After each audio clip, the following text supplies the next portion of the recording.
آپ فرماتے کہ میرے نبی صلی اللہ تعالی علیہ وسلم نے ارشاد فرمایا کہ مومن مسلمان جب کسی گھر میں جمع ہوتے اور اللہ کا ذکر کرتے، قرآن پڑھتے، قرآن کو سمجھتے، تو رب عز و جل انہیں 4 طرح کے انعامات عطا فرماتا۔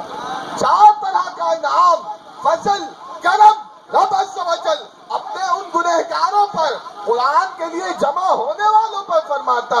اے میرے پیارے نبی صلی اللہ تعالی علیہ وسلم، وہ 4 انعامات کیا ہے؟ آپ فرماتے ہیں رب کی رحمت سکینت بن کر ان پر چھا جاتی، رب کی رحمت انہیں ڈھانپ لیتی۔ نمبر 2، ان پر سکینہ نازل ہوتا، سکون، اطمینان، کہ جو ہم ہزاروں لاکھوں خرچ کرنے کے باوجود جو بددلی میں رہا کرتے ہیں، جو بے سکونی میں رہا کرتے ہیں۔ دوستو، حضرت ابو ہریرہ رضی اللہ تعالیٰ عنہ فرما رہے ہیں کہ جو قرآن کے لیے جمع ہوتا، قرآن کا ذکر کرنے کے لیے جمع ہوتا، رب عز و جل ان پر سکینہ نازل فرما دیتا۔ اور پھر تیسرا کیا ہوتا؟ رب عز و جل ان سب کی مغفرت فرما دیتا، ان سب کی مغفرت فرما دیتا اور ان سب کے تمام گناہوں کو معاف کر دیتا۔ عزیزان ذی وقار، یہ جو بات میں کہہ رہا اسے میں آپ کو دکھا سکتا۔ یہ کوئی بات، قرآن کا ذکر وہ ذکر ہے کہ جس کے فضائل، انعام و اکرام اور اس کی برکتوں سے احادیث مبارکہ اور قرآن مجید فرقان حمید لبالب بھرے ہوئے ہیں۔ اور کیوں نہ ہو، یہ وہ کتاب ہے، یہ وہ کتاب ہے جیسے کہ میرے پیارے نبی صلی اللہ تعالی علیہ وسلم خاتم النبیین، آپ کے معجزات بے شمار، آپ کا مقام و مرتبہ بے شمار، ویسے ہی رب عز و جل نے آپ کو جو قرآن عطا فرمایا، جو کتاب عطا فرمائی، اس کے بھی فضائل و کمالات بے شمار۔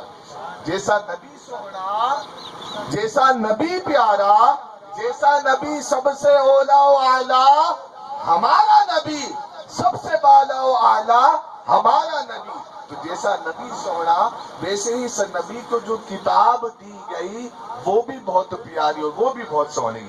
عزیزان ذی وقار، قرآن کے معجزے کے حوالے سے میں ایک بات عرض کروں کہ میرے پیارے نبی صلی اللہ تعالی علیہ وسلم کو اللہ تبارک و تعالی نے بے شمار معجزات عطا فرمائے، بے شمار۔ آپ انگلی اٹھاتے تو چاند کے 2 ٹکڑے ہو جاتے، کہتے ہیں نا چاند جھک جاتا ادھر، انگلی اٹھاتے مہد میں، آپ اشارہ کرتے تو درخت اپنی جگہ سے اٹھ کر آپ کی بارگاہ میں حاضر ہو جاتے۔ میرے عزیزان ذی وقار، آپ چلتے تو بادل آپ پر سایہ کرتے۔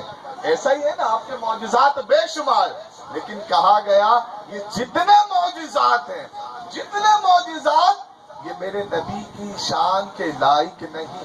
میرے نبی کی شان ان تمام معجزات سے زیادہ بلند و بالا۔ ہاں، 2 معجزات ایسے ہیں کہ جو میرے نبی کے مقام و مرتبے اور ان کی شان کے لائق ہیں۔ وہ 2 معجزات کون کون سے ہیں؟ عزیزان ذی وقار، ان 2 معجزات میں سے کہ جو میرے نبی کی شان کے لائق ہیں، ایک معجزہ وہ قرآن مجید فرقان حمید ہے۔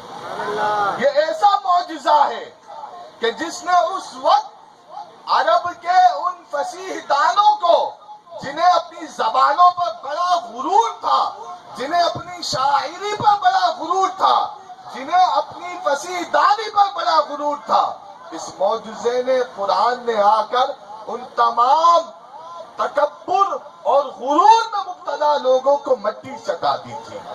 انہیں اپنی ذات پر، اپنی زبانوں پر، اپنی فصیح دانی پر